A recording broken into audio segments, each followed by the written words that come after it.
Florida's condo boom wasn't just big, it was a frenzy. Picture this: over 330,000 newcomers pouring in, prices rocketing past $410,000, and a governor smiling proudly, eager to claim credit for building what looked like paradise. But behind the palm trees and the glossy billboards, cracks were already forming. Because in Florida, the higher the climb, the harder the fall. In 2021, South Florida was the finish line for America's restless millions. Families fleeing high-tax states, retirees chasing the sun, remote workers dreaming of ocean view home offices. The numbers were staggering. Florida's population exploded by more than 220,000 people that year alone. Palm Beach added over 16,000 new residents. Miami-Dade and Broward kept pulling in international arrivals, even while some locals quietly packed up for Georgia or Texas. And the housing market? It was chaos. For every U-Haul rolling in, another condo was snatched off the market. Developers raced to break ground on new towers, but demand outpaced supply at every turn. Listings vanished in days. Bidding wars broke out for two-bedroom condos with just a glimpse of the ocean. Cash buyers crowded out first-time homeowners. By the end of the year, entire neighborhoods had seen their inventory cut in half. Florida's population hit a record 22 million, airports swarmed with arrivals, moving companies worked overtime, and schools scrambled to add classrooms. Even strip malls saw their parking lots packed like never before. But this wasn't just growth. It was transformation. Real estate agents juggled dozens of clients at once. Contractors worked months ahead with backlogs they couldn't clear. Grocery stores extended hours just to keep up. Traffic on I-95 slowed to a crawl. For the first time in decades, it seemed like Florida's housing demand had no ceiling. Behind every sale was a story. A remote worker setting up their desk facing the waves. A retiree trading snow boots for sandals. An investor betting it all on a market that only went up. By late 2024, the boom felt unstoppable. Median condo prices soared past $410,000, climbing 19% in a single year. In Miami Beach, a two-bedroom condo that once sold for $350,000 now demanded over $600,000. In Boca Raton, a penthouse flipped from $1.2 million to $2 million in just 18 months. The headlines painted Florida as America's last great boomtown. Morning shows broadcast live from pool decks. Developers sponsored influencer tours to show off their towers. Billboards lined I-95 with a warning, "Your dream home awaits, but not for long." On the ground, it looked like a gold rush. Hedge funds and overseas buyers wired deposits sight unseen. Entire floors of condos sold to investors before the paint was dry. Nearly half of all Miami-Dade condo sales were in cash. And yet, behind the frenzy, whispers of danger started spreading. Appraisals lagged behind contracts. Buyers stretched their debt-to-income ratios to breaking point. Adjustable-rate mortgages returned, a risky sign of desperation. But the music kept playing. Open houses overflowed. The governor's social media feeds lit up with ribbon cuttings and celebratory shovels in the dirt. For a brief, dazzling moment, it seemed Florida's boom would never end. Then the insurance market began to crack. Between 2022 and 2025, 6 carriers pulled out of Florida, vanishing almost overnight. Each collapse sent shockwaves through the system. In August 2025, United Property Insurance, one of the state's biggest, withdrew from South Florida just as hurricane season peaked. 30,000 policyholders were left scrambling, many forced to accept bare-bones coverage or risk going uninsured altogether. By the time the dust settled, more than 600,000 homeowners had lost private coverage in just 3 years. And that's where the dominoes really began to fall. When Hurricane Erin spun into the Atlantic as a Category 4 monster, the storm wasn't just threatening glass towers on Miami Beach, it was threatening to collapse Florida's entire condo market. Within hours, contracts worth millions evaporated. And behind the scenes, a political tug-of-war that exposed cracks far deeper than shattered windows. On September 2, 2025, the National Hurricane Center issued its 5 a.m. advisory. Sustained winds, 130 miles per hour. The storm's cone didn't point directly at Miami, but close enough to send a shockwave through the market. Real estate agents woke up to inboxes that looked like war zones. Contract on hold. Escrow release needed. Buyer requesting extension.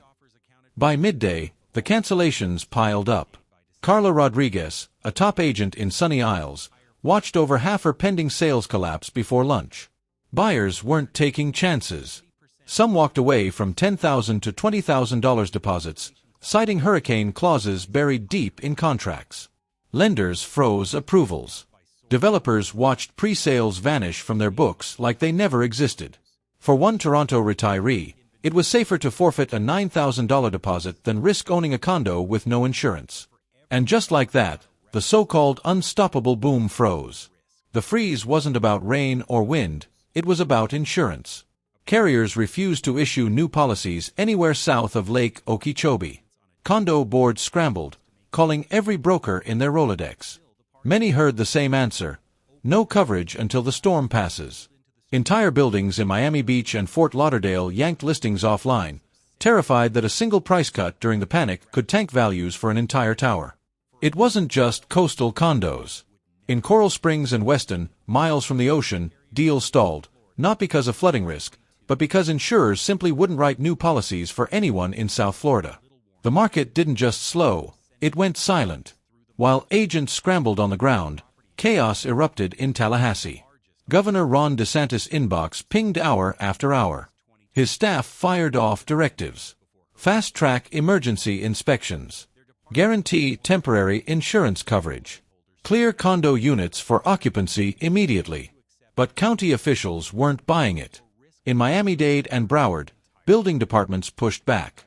They demanded strict compliance with safety codes, especially after the tragedy of Surfside. They argued, rushing permits now could invite the next disaster. The clash turned into a bureaucratic standoff.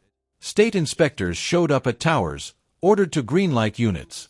County engineers blocked them, insisting on full documentation. Condo boards pleaded at permit counters, waving letters from the governor's office. Some even carried insurance quotes that would expire by nightfall.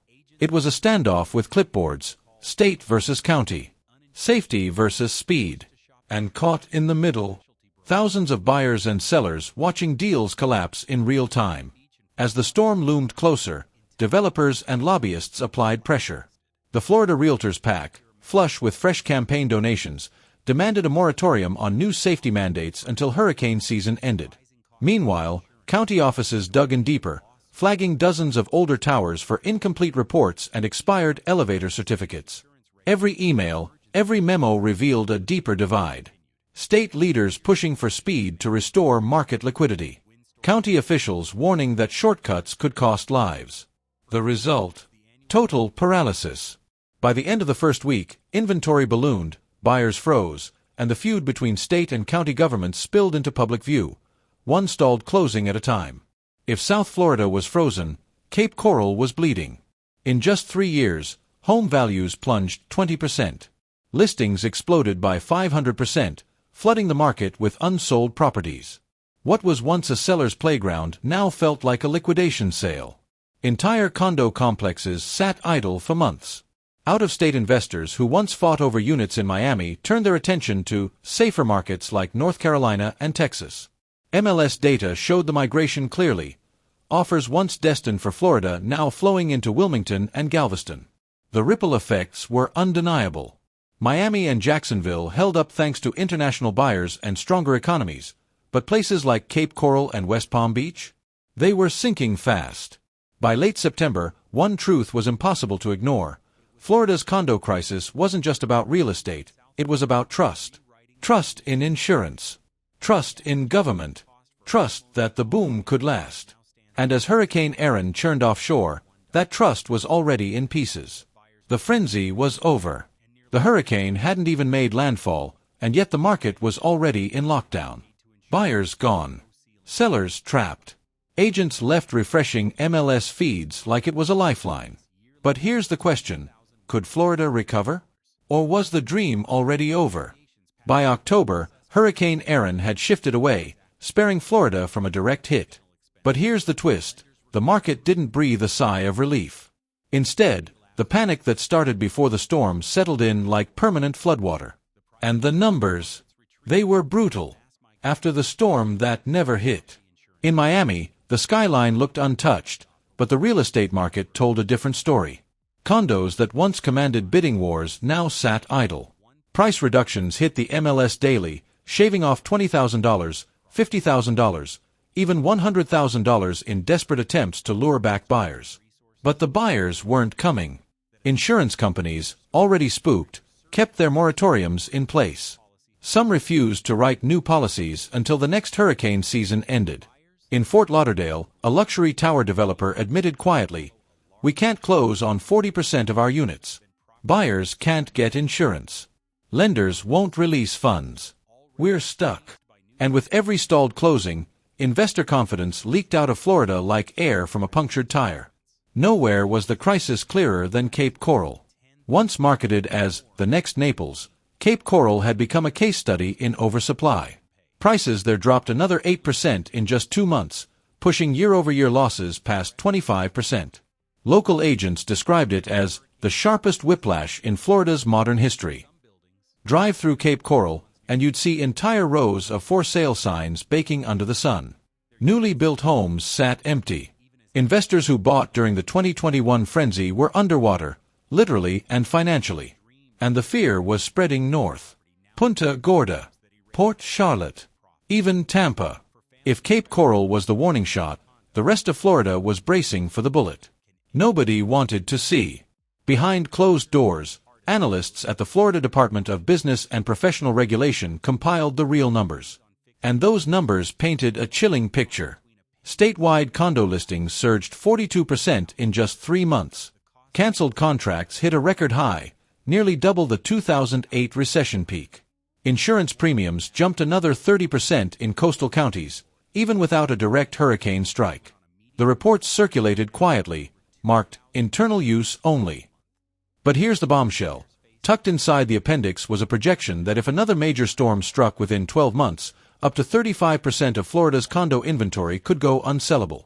That line alone sent shivers through the offices of lobbyists, lawmakers, and lenders alike.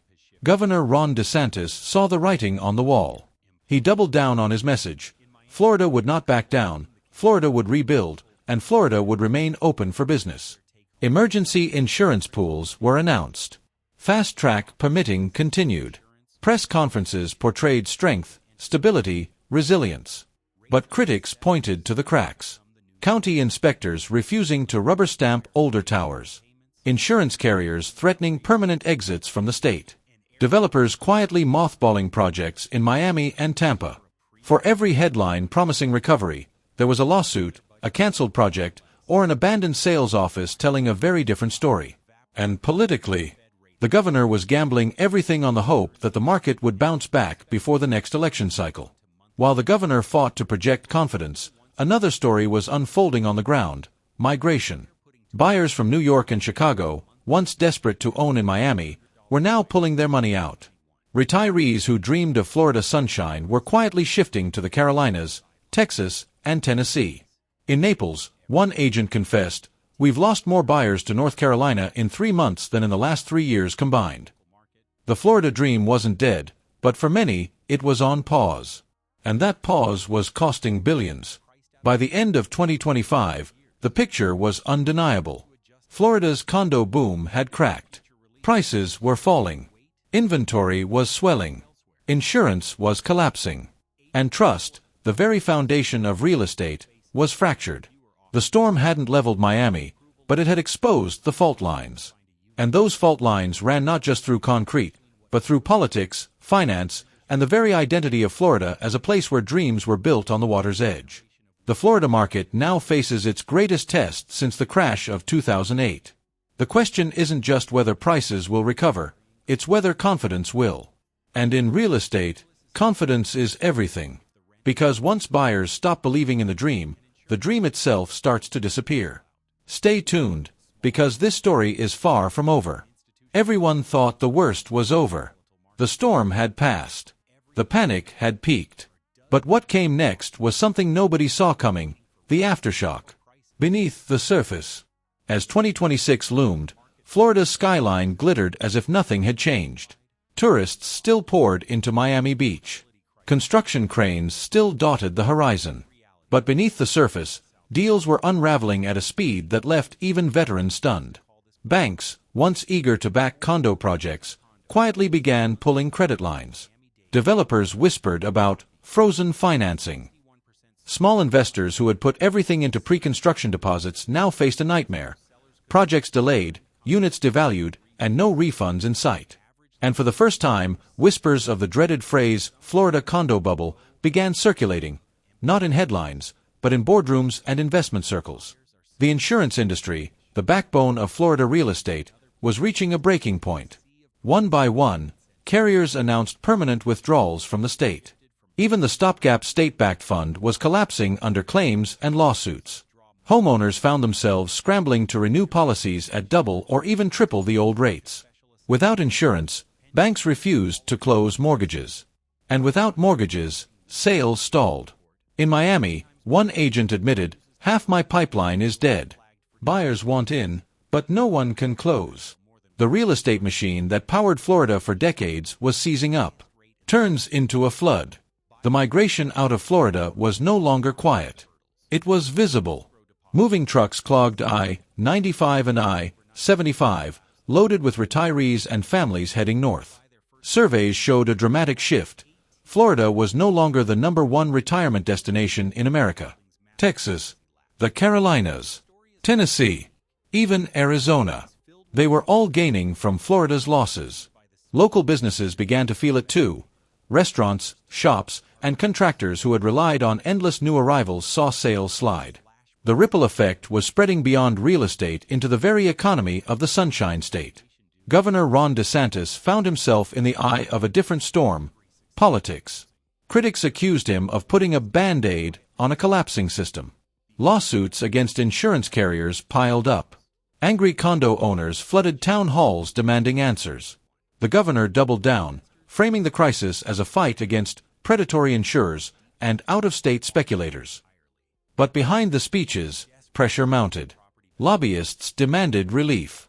Developers warned of mass bankruptcies. Voters questioned if Florida's growth model was sustainable at all. And the truth? The governor was caught in a race against time, trying to restore confidence before confidence was gone forever. Older Floridians remembered 2008. The foreclosure signs. The abandoned subdivisions. The silent condo towers. Now, whispers grew louder. Was history repeating itself? But this time, it wasn't just bad loans and speculation. It was insurance, climate risk, and political gridlock.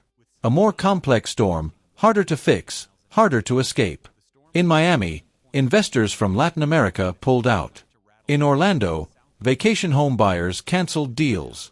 In Tampa, developers mothballed entire projects, waiting for clarity that never came. And the cycle that once brought endless optimism now carried an undercurrent of fear. By year's end, Florida stood at a crossroads. Would it rebound, proving its resilience yet again? Or was this the beginning of a long correction, a humbling reminder that even the Sunshine State isn't immune to the forces of finance, nature, and politics? No one had the answer. But one thing was certain: the story was not ending. Every condo tower, every insurance renewal, every family deciding whether to stay or leave, was another chapter in a drama still unfolding. Florida's real estate market has always been fueled by hope, by dreams of paradise, by the promise of sunshine and opportunity. But now, for the first time in decades, that dream feels fragile. The storm didn't destroy Florida, but the aftershock might. And the biggest question remains: can Florida hold on to its future, or will the dream finally slip away?